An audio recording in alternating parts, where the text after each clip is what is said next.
Ya jóvenes, vamos a hacer un resumen de lo que hemos conversado el día ayer, día lunes. Muchachos, recuerden que las adaptaciones eran cambios que se producían gracias a la secuencia y suma de respuestas a lo largo de un tiempo, ¿cierto? A medida que yo voy generando respuestas y más respuestas en el largo periodo de tiempo, yo voy a poder generar cambios a nivel estructural y a nivel funcional, que son las adaptaciones.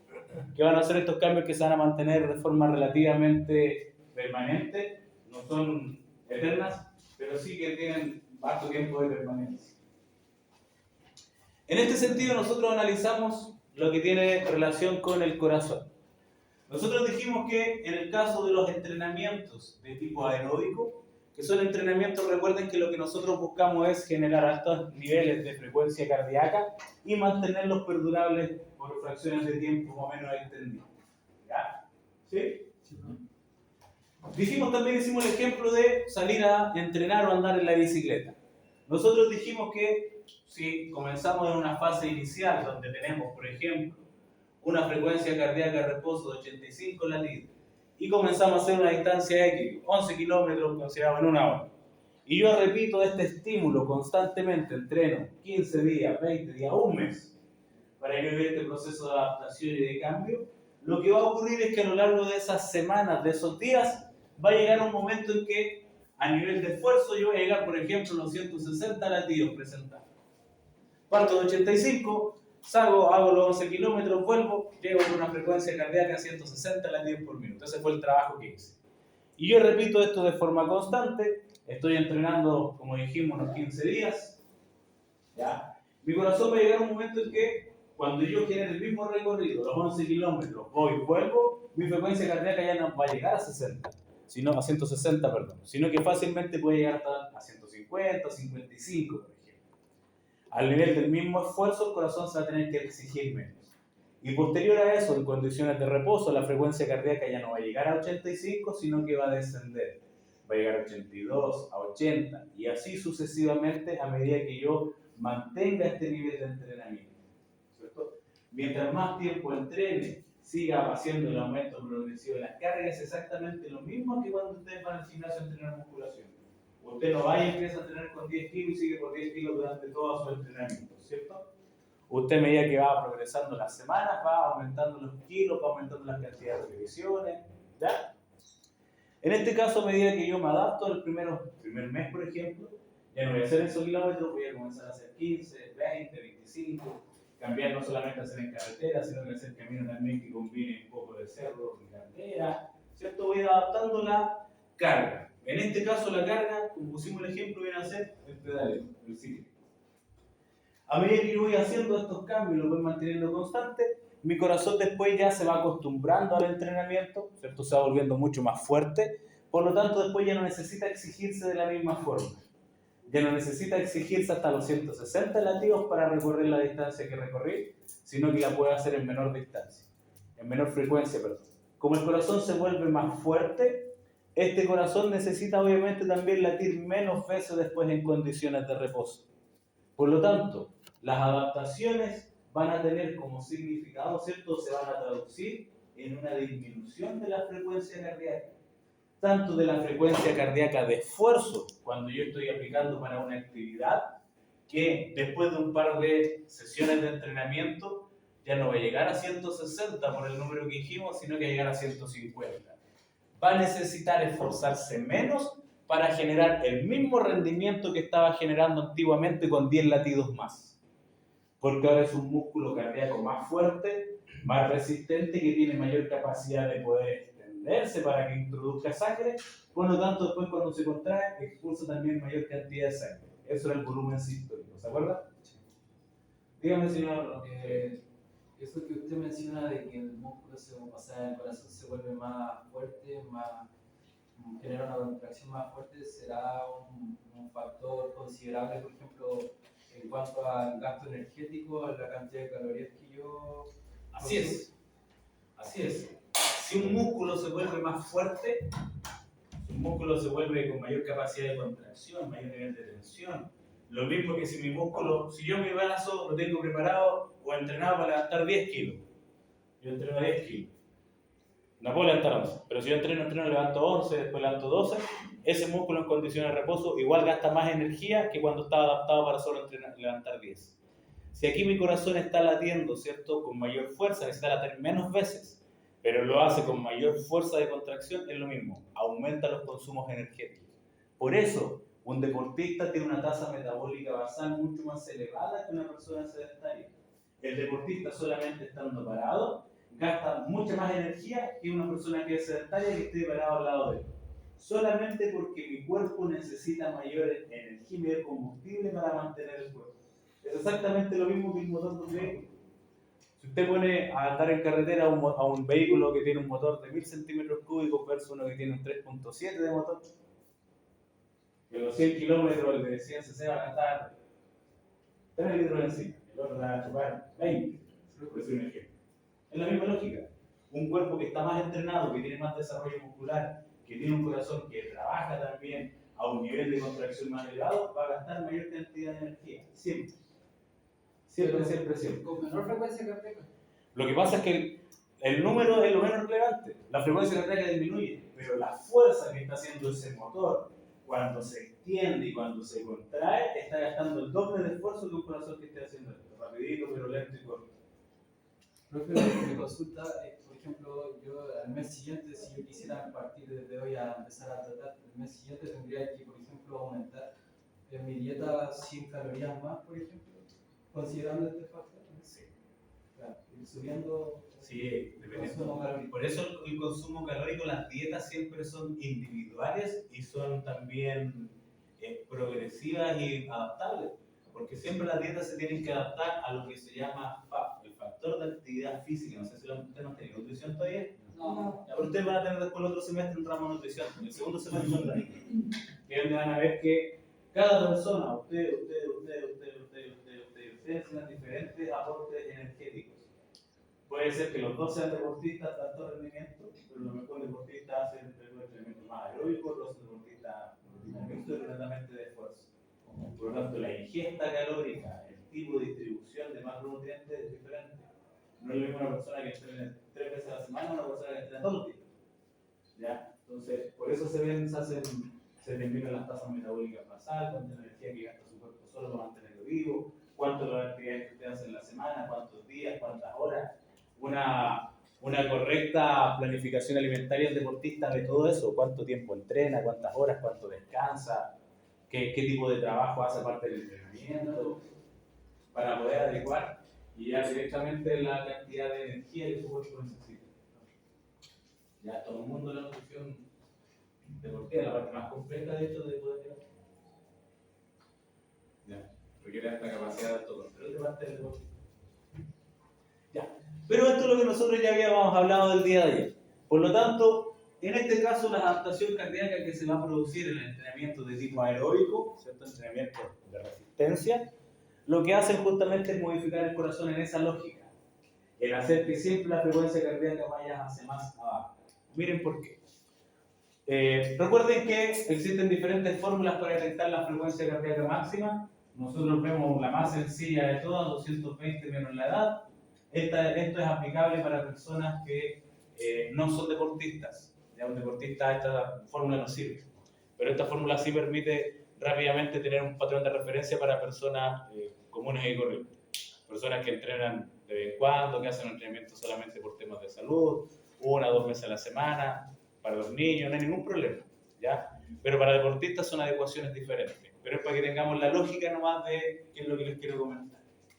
Por lo tanto, nosotros decíamos que si usted tiene 20 años, usted va a tener la capacidad de esforzar su corazón hasta los 200 latidos por minuto, ¿ya? De ahí hacia abajo quiere decir que son zonas recomendables para entrenar que usted no corre riesgo. De los 200, eso va a ser su 100% en pocas palabras.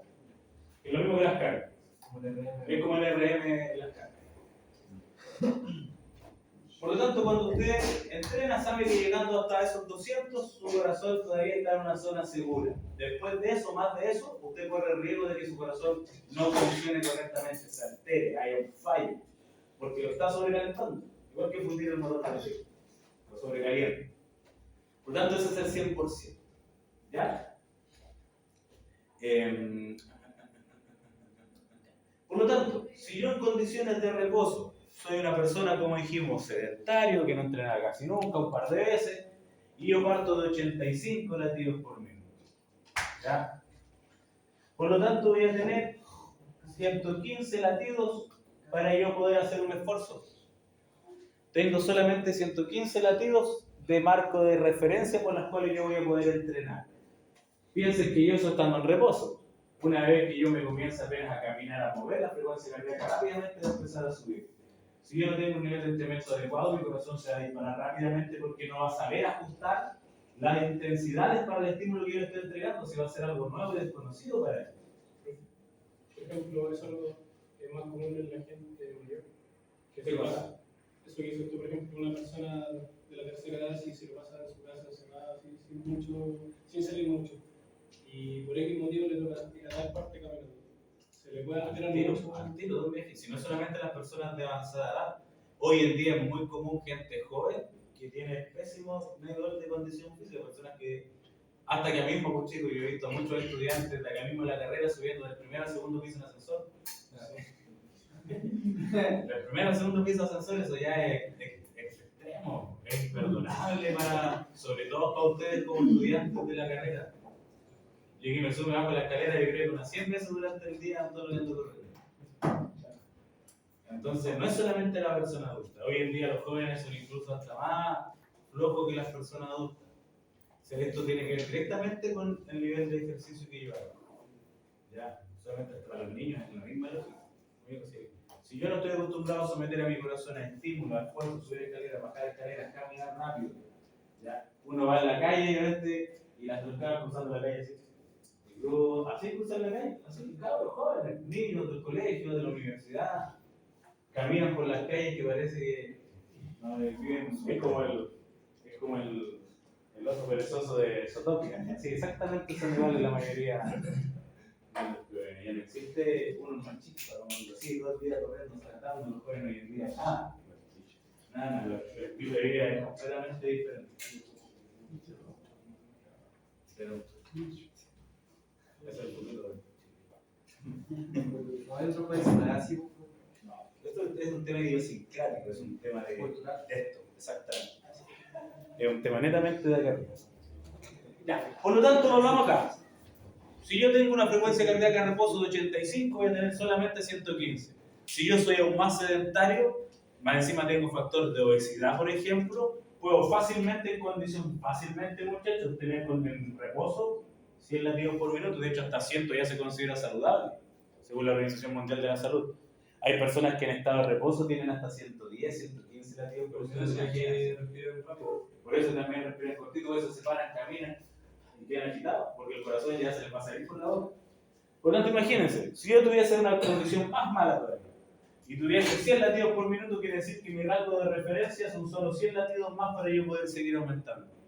Por lo tanto, apenas yo me empiezo a esforzar, voy a comenzar a llegar a los 120, 125, 30, 40 y ya voy a estar en un alto nivel de exigencia. Imagínense que el 200 es mi 100%. ¿Ya? Yo estoy partiendo sin hacer nada, por el caso de los 100 ya estoy en el 50%, o sea, ya estoy a un nivel de frecuencia cardíaca en el que yo debería estar supuestamente haciendo un trabajo regenerativo, en un entrenamiento de tipo regenerativo. Pero en realidad está esa persona recién en condición de reposo, estamos viviendo. Por lo tanto, después el rango que tengo yo para poder trabajar y poder entrenar va a ser cortito. Si yo soy una persona que entreno constantemente, que hago entrenamiento de tipo aeróbico, ¿ya? Voy a tener una frecuencia cardíaca, no sé, 60, incluso más bajo, 45. Existen los ciclistas de fondo, el campeón, no me acuerdo el nombre, el campeón de la sexta etapa del Tour de Francia, la sexta etapa fue, ¿no? La más larga, 200 etapas. Tiene una frecuencia de 33 latidos por minuto, 37 latidos por minuto en reposo. Por lo tanto, este tipo tiene 163 latidos de diferencia. ¿Sí o no? Él tendría que trabajar sobre los 200, quizás, ¿no? Pulsaciones por minuto. No, si los 200 van a ser los 100%. O sea, los deportistas de nivel de entrenamiento sí sobrepasan, pero esas son las zonas de entrenamiento seguras todavía. Pero independiente de eso, es difícil que la mejor llegue sobre los 200. Porque al contrario, el otro va a tener 115, ¿no? Porque este tiene 115 latidos para esforzarse, este tiene apenas 100, este tiene un rango de 160 latidos para esforzar. Y el corazón va a poder seguir subiendo, porque él va a partir con el corazón acá abajo. Él se va a poner de pie, va a comenzar a moverse, a calentar y va a llegar apenas a 40, 42. El otro en el puro calentamiento va a estar en 110, 115. Por lo tanto, este va a llegar al techo al tiro y este va a tener todo este rango para seguir esforzándose y llegar. ¿Ya? Por eso la adaptación cardíaca al entrenamiento aeróbico tiene que ver con eso, con bajar los niveles de frecuencia cardíaca. Porque si el corazón está más lentito trabajando en reposo, va a tener mucha más capacidad yo para poder esforzarme sin que mi corazón se agite. Es por eso que aquí arriba lo que va ocurriendo es esto. Es por eso que después, a pesar de que está haciendo el mismo estímulo que hacía inicialmente, el corazón se está esforzando menos. ¿Ya? Porque ha logrado este cambio, ha logrado esta adaptación, ha modificado su estructura y su funcionalidad. Profe, por ejemplo, los métodos continuos variables, ¿eso no trabajan esa parte que hizo usted? Trabajan como más hipertrofia cardíaca y compensación láctica, por ejemplo, variables. Sí, porque exactamente. Porque No esos son estímulos diferentes. Son otros tipos de estímulos. Ahora vamos a ir para ese otro lado. Ahora vamos a ir para hacia ese otro lado. Ya, aquí nosotros hablábamos también, pero un poquito para poder avanzar hacia abajo a la parte más anaeróbica. En este caso nosotros dijimos que lo que va a ocurrir también, que lo que se modifica a lo largo del tiempo, ¿cierto? Un largo plazo, ¿ya? Es que el corazón pasa por un proceso también de crecimiento, de estiramiento, de distensión. Se vuelve un corazón más grande. De hecho, por eso hace 100 años atrás nomás se consideraba que el ejercicio de resistencia y ejercicio tipo aeróbico no eran buenos para el cuerpo, no eran buenos para nuestro corazón, porque hacía que nuestro corazón llegara a niveles de frecuencias muy altas, por sobre lo que nosotros estábamos habituados en condiciones de reposo. Por lo tanto, se pensaba que eso no era bueno. Pues hacían los estudios con los deportistas que hacían trabajos de resistencia, detectaban que el corazón era más grande, por lo tanto, asumían de que eso era una deformación o una anormalidad y que esa persona tenía altos riesgos de morir. Hoy en día, como sabemos, ¿cierto? El entrenamiento tiene zonas de entrenamiento, hay diferentes partes. Por eso hablamos de esta frecuencia cardíaca que es el 100% en la RM, como decíamos. Usted no llega el día 1 al gimnasio a cargarse los 200 kilos a bajo plano. Usted comienza a trabajar con cargas pequeñas, a adaptar, que el músculo genere fuerza, comienza a aumentar las cargas. Con esto es exactamente lo mismo. Con esto es igual. Si yo quiero tener zonas de entrenamiento, si yo quiero, por ejemplo, si yo quiero hacer mejora solamente, ¿cierto? De forma general, quiero hacer trabajo regenerativo y que me estimule toda la ruta aeróbica, yo hago trabajo aproximadamente entre el 50 al 65%. Porque ahí estoy haciendo entrenamiento solamente de tipo aeróbico general. Estoy ayudando a que todo mi cuerpo funcione mejor. Que aumente la frecuencia cardíaca muy levemente, que tenga mayor flujo de sangre, que se vayan tomando los desechos que tengo en mis músculos, que los pueda eliminar, que haya un recambio prácticamente de todo este flujo. Si yo quiero hacer un trabajo que se vaya orientado a aumentar el metabolismo de las grasas, por ejemplo, y digo, mi cuerpo es muy gordo, quiero bajar un poquito de peso, hacer entrenamiento aeróbico, los entrenamientos tienen que ser entre el 70 y 75% de la frecuencia cardíaca. ¿Y cuál es el 75%? Lo saco de mi frecuencia cardíaca máxima. Si es lo mismo que con las cargas. Sabiendo el 100%, usted puede sacar todos los valores. Por lo tanto, yo ya sé que, por ejemplo, mi 60% van a ser 110 latidos. Y si hoy día estoy cansado, me quiero recuperar, salgo y voy buscando que no superar los 110 latidos. Mientras no lo supere, después yo voy a terminar el entrenamiento y voy a quedar mucho mejor, mis músculos se van a recuperar más rápido. Si yo quiero hacer, por ejemplo, entrenamiento aeróbico de resistencia cardíaca, yo tengo que trabajar entre el 80 y 85% de mi frecuencia cardíaca máxima. Estando mi corazón manteniendo trabajando a ese ritmo de frecuencia, quiere decir que yo lo estoy entrenando para que él haga estos cambios que hablábamos recién. Se vuelva el corazón más fuerte, más resistente y después la frecuencia cardíaca sea más baja. Porque a ese ritmo de zona de trabajo yo genero ese cambio, esa adaptación. Esos son los estímulos. Por eso yo les digo siempre que el ejercicio se debe prescribir exactamente igual que un medicamento. Usted está enfermo, no se manda el sobre completo de medicamentos para recuperarse más rápido. Lo distribuye a lo largo de días, 10, 15 días, a tantas horas a la semana, o a tantas horas del día. El ejercicio es exactamente igual. Ahora, si yo quiero generar trabajo neuromuscular, si yo quiero hacer que mis piernas, por ejemplo, mis glúteos se fortalezcan con la bicicleta, genero un músculo más sólido, más fuerte, tengo que trabajar con intensidad sobre el 90% de la frecuencia cardíaca. Porque a ese nivel de intensidad estoy generando un estímulo que obliga a mi sistema nervioso central a generar mayor nivel de conexiones neuronales, motoneuronales, que mis células neuronales se comuniquen cada vez con mayor cantidad de fibras musculares, para que ese músculo tenga mayor fuerza de contracción, mayor capacidad de contraerse, extenderse, contraerse. Es un trabajo neuromuscular, es un trabajo muy agotador. Lo mismo cuando usted trabaja y entrena fuerza, por ejemplo. Con la fuerza se carga sobre el 90%. ¿No? Acá es lo mismo. Si yo quiero generar cambio neuromuscular, si yo quiero fortalecer esos músculos, tengo que trabajar mi corazón a esa intensidad de frecuencia cardíaca. Porque acá el entrenamiento, esa es la diferencia. El entrenamiento de la fuerza usted trabaja con el porcentaje de kilos. El entrenamiento aeróbico usted trabaja con el porcentaje de frecuencia cardíaca. Eso es lo único que cambia. Lo único que cambia es eso.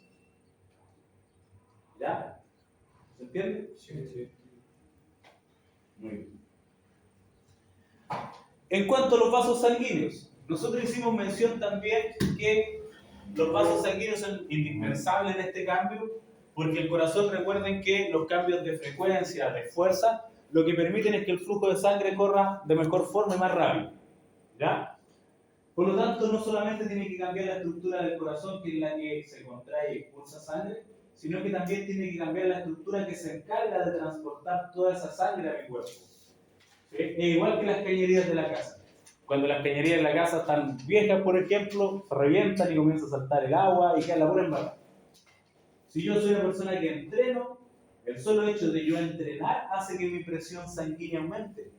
¿Se acuerdan que lo vimos eso? El ejercicio es una hipertensión natural. Comienza a aumentar la frecuencia cardíaca, la fuerza de contracción, por lo tanto, el flujo de sangre es mucho más fuerte y genera más presión en esos vasos sanguíneos. Cuando yo hago entrenamientos de tipo aeróbico, lo que yo hago es aumentar, como dijimos, la frecuencia cardíaca, pero yo no voy haciendo esto constantemente, ni hago esto de un viaje.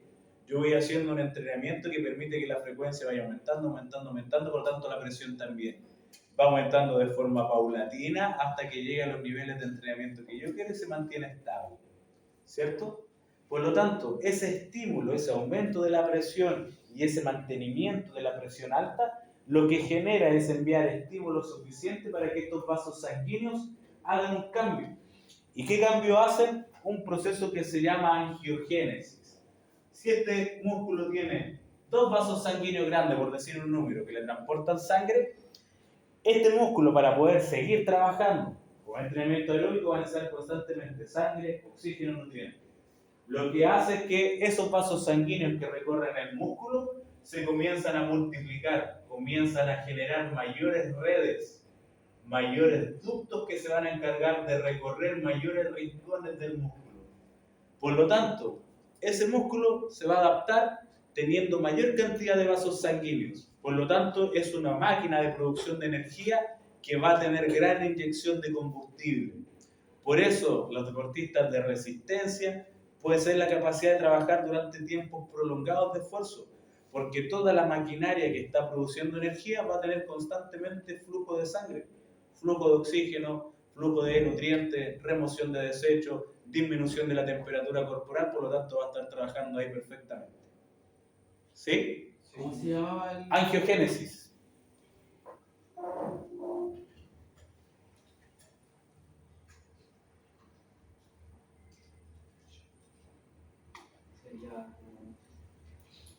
¿Vamos bien hasta aquí, muchachos? ¿Preguntas, dudas?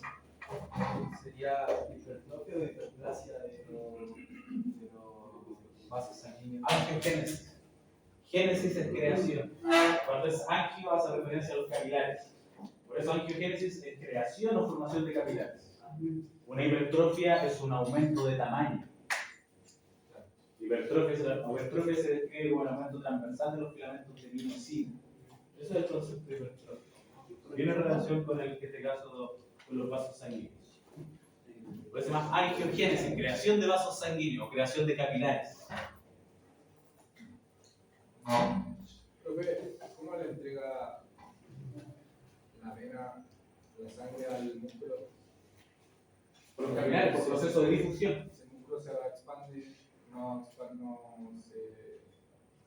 aumenta la cantidad de gas, solamente el flujo que va. No, si la angiogénesis lo que aumenta es la cantidad de vasos sanguíneos, porque de capilares.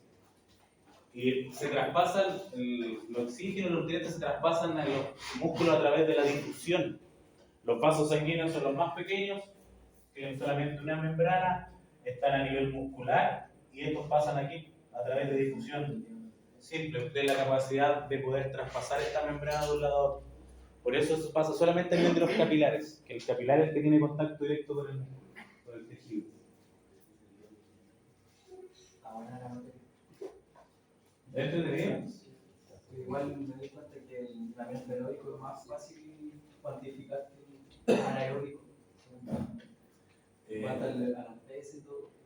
Este es como medir las pulsaciones nomás y de ahí sacar los radios. Sí. En cambio, lo que. Sí, porque el entrenamiento de fuerza muscular tiene que estar periódicamente haciendo otra vez cálculo de RM, cálculo de RM, para ver cómo puede ir variando las cargas. Son diferentes formas de entrenamiento. Ya. ¿Vamos bien hasta aquí, muchachos? Sí. Sigamos el tiro esta lógica, pero lo que ocurre en el entrenamiento anaeróbico para que después veamos la del corazón. En los entrenamientos de tipo anaeróbico, ¿cierto? Recuerden que por su característica anaeróbica, el músculo o los músculos involucrados no están necesitando gran demanda de oxígeno. No lo necesitan porque no lo van a ocupar, ¿verdad? Porque la ruta metabólica es diferente. O sea, sí, siempre el músculo necesita oxígeno, pero no en alta demanda. Eso. ¿Ya? Por lo tanto, acá los niveles de presión sanguínea a la que yo voy a someter mis estructuras en el entrenamiento de tipo anaeróbico, el entrenamiento de fuerza es completamente diferente.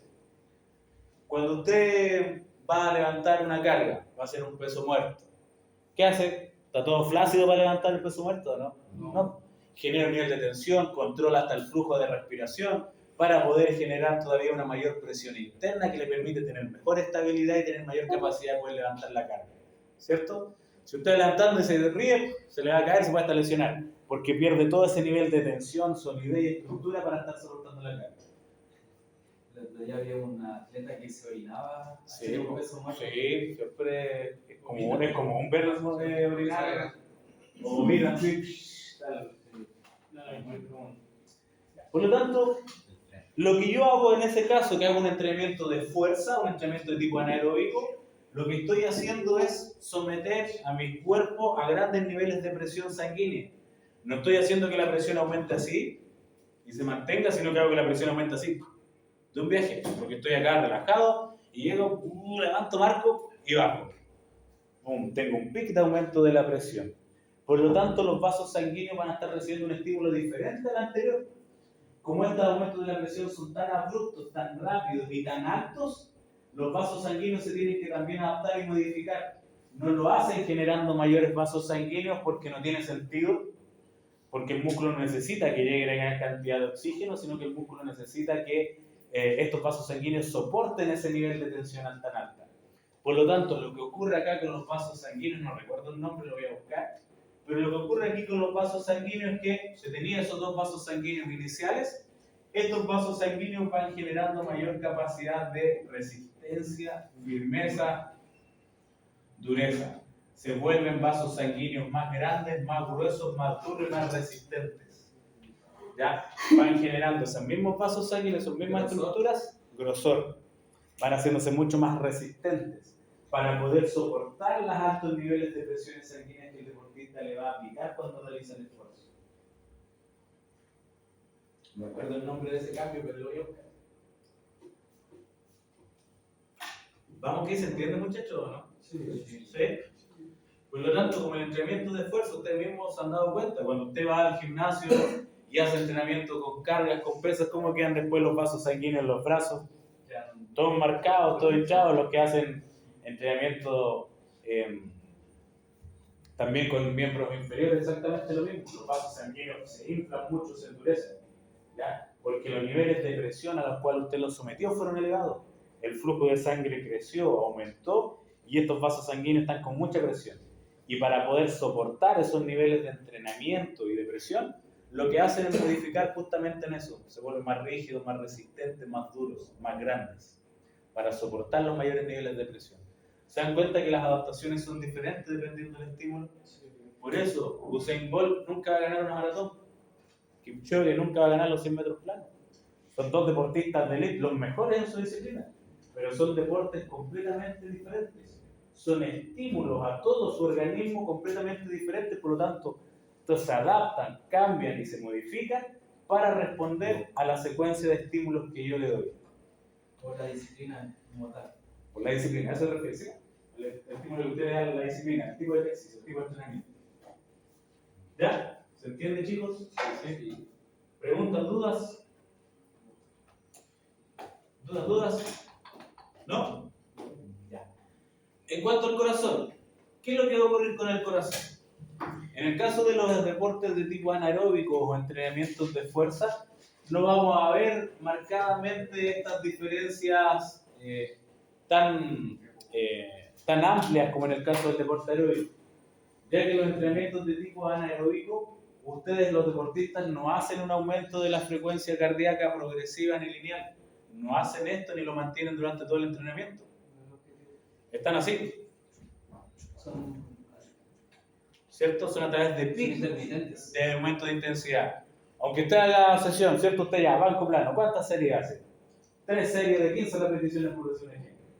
Usted llega, hace sus 15 repeticiones para... ¿Cuánto se fueron las 15 repeticiones? No, 40. 40 segundos, menos de un minuto. Que fue el que generó el esfuerzo, generó este nivel cierto de presión interna, de controlar la respiración y paró. Descansa 1, 2 minutos dependiendo cuáles son los objetivos que usted quiera lograr y vuelve a hacer otra repetición. Y ahí vuelve a aumentar otra vez y acelerar esta frecuencia cardíaca. ¿Verdad? Por lo tanto, va a llegar a picos no tan altos como en el caso del deportista de resistencia y por lo demás no van a ser mantenidos durante un lapso de tiempo.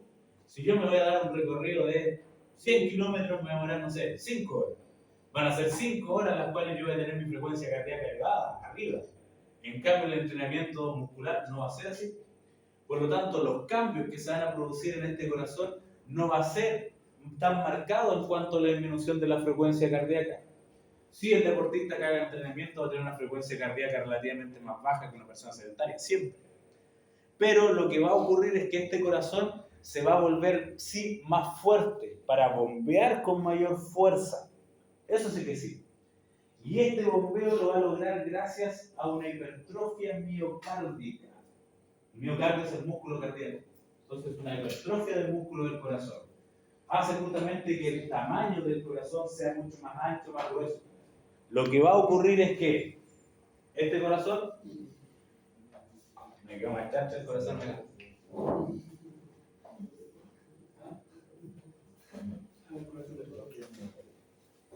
claro, eso debe ser. No, está muy chico para poder comentarle lo que... Ya. Ahí tenemos el corazón y tenemos las diferentes cavidades cardíacas, ¿cierto?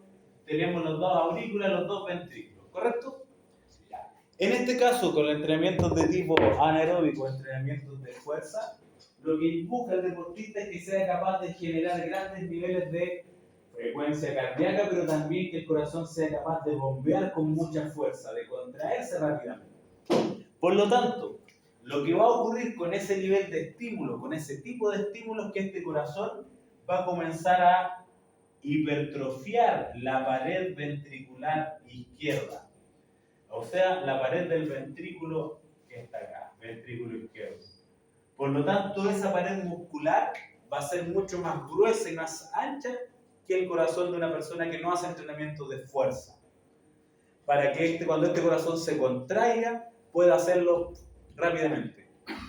El entrenamiento aeróbico me permite a mí que se active el mecanismo de Frank Starling, que el corazón tenga la capacidad de poder estirarse más y bombear más sangre. En este caso, producto del tipo de entrenamiento que yo lo pauso, que yo genero presión, no permito que ese mecanismo se active. Y la única forma que tiene el corazón de tener más fuerza de contracción es engrosando esa pared. Se vuelve más fuerte, se hipertrofia. ¿El volumen de sangre es el mismo? El volumen de sangre no es el mismo. El volumen de sangre disminuye. Porque si se dio cuenta, inicialmente era acá. Por lo tanto, tiene toda esta zona menos de cavidad del corazón. Entonces, gana más fuerza, pero pierde capacidad. Sí, porque ¿cuál es la lógica del deporte anaeróbico? ¿Es que sus músculos tengan rápidamente aporte de sangre? No, no. Lo que busca es que ese flujo de sangre sea capaz de rápidamente llegar. Bombea con mucha fuerza para mantener ese nivel de presión que usted está ejerciendo cuando levanta el peso. Por lo tanto, por eso les decía que acá la disminución de la frecuencia cardíaca no va a ser tan marcada como acá arriba, porque el corazón sí va a tener que latir rápido para poder suplir, porque tiene una desventaja que es que menos cantidad de sangre que va a expulsar cada vez. Pero ese pequeño flujo de sangre que va a estar expulsando va a salir con mucha fuerza y muy rápido para que usted pueda generar esos altos niveles de tensión. ¿Se podría compensar de cierta forma con algo anaeróbico? Sí, lo que pasa es que en realidad lo ideal, muchachos, es que nosotros todas las personas hiciéramos trabajo de entrenamiento mixto, que pudiésemos combinar entrenamiento aeróbico y anaeróbico, porque el entrenamiento anaeróbico nos permite modificar toda esta estructura cardíaca, de vasos sanguíneos, de flujo de la sangre. El entrenamiento de tipo anaeróbico nos permite mejorar la composición del músculo, la activación y liberación de hormonas, por ejemplo, que vamos a ver un poquito más adelante. Pero si yo hago eso, ¿cierto? Si yo entreno, no voy a servir, no es que voy a ser, por ejemplo, el número 1 en la maratón, el número 1 en los 100 metros planos. Voy a estar con características intermedias, voy a ser bueno para otro tipo de disciplinas deportivas. Disciplinas de tipo intermitente, el fútbol, el básquet, el voleibol, ¿cierto? Estos deportes que necesitan la combinación de todo. Acá estamos viendo el ejemplo y estamos viendo las adaptaciones que ocurren en los dos extremos. Netamente de resistencia aeróbica y netamente de entrenamiento de fuerza, o en entrenamiento anaeróbico. Los mixtos van a tener combinaciones de ambas, pero no voy a permitir ser destacado en los dos extremos, pero sí en toda la línea de deporte en medio. ¿Por qué creen ustedes que hoy en día el perfil de los futbolistas, por ejemplo, es completamente diferente al perfil de los futbolistas de antaño, de años atrás? ¿Ya? Hoy en día se sabe que para todos los deportes el entrenamiento de la fuerza es transversal, es la clave, es lo básico. Todos atletas. Si tú quieres ser bueno para el fútbol y no tienes buen desarrollo de masa muscular, vaya a estar igual ahí, ¿no? Si tú quieres ser un buen basquetbolista, necesitas un buen nivel de desarrollo de masa muscular, porque el músculo te da la capacidad de rechazo, de salto, de potencia, reflejo elástico, ¿ya? Para poder pararte en la cancha, para poder hacer un 1 a 1, un cuerpo a cuerpo. Por lo tanto, es transversal. Y eso se aplica directamente a los deportes de tipo intermitente, mixtos, que tienen características de los dos. Pero los deportistas que son marcados en estas dos líneas, aeróbica o anaeróbica, tiene que ser uno u otro. Uno de los dos. Si usted quiere mejorar, por ejemplo, ganar alta resistencia aeróbica, tiene que estar claro que tiene que o va a llevar paralelamente a la disminución de la masa muscular. Porque no van de la mano. Usted, la otra vez comparamos los videos, separamos a Usain Bolt y a Kipchoge. Kipchoge es un brazo de lo que es Usain Bolt. Pero es el atleta con mayor resistencia del mundo, el número 1 en cuanto al recorrido de la maratón. Porque tiene relación también con las fibras musculares. ¿Se acuerdan cuando vimos las fibras? ¿No? La blanca, la roja, la lenta, la rápida, con las predominancias. ¿Qué tipo de sustrato que necesitaban también? El tipo de sustrato, el tipo de esfuerzo. Por lo tanto, si usted quiere ser rápido, no va a poder ser resistente, porque si usted es rápido, quiere decir que tiene mayor predominancia de fibras rápidas. Y las fibras rápidas con poquito entrenamiento van a comenzar a crecer y a hipertrofiarse. Van a ser muy potentes, pero se cansan rápido. Por lo tanto, si quiere ir a correr la maratón, no le va a dar. No le va a dar, porque tiene que ver con la genética. Si Usain Bolt, aunque ahora se matara entrenando para correr la maratón, nunca la va a ganar. No, pero no ganar la respuesta sí, una vez sea necesaria. No, que todo el mundo, si usted quisiera ir a la maratón, lo va a lograr a lo mejor, pero se va a demorar, en vez de la hora, 2 horas con 1 minuto, se va a demorar 10. Si de hacerlo, lo va a hacer. Hacemos referencia a que no va a ser capaz de poder tener un buen puesto o de ganar. No se va a destacar en esa disciplina deportiva. ¿Ya? A eso se refiere. Preguntas, muchachos. Hasta acá. ¿Dudas? ¿Se entiende, no, muchachos? ¿Queda claro? Ya.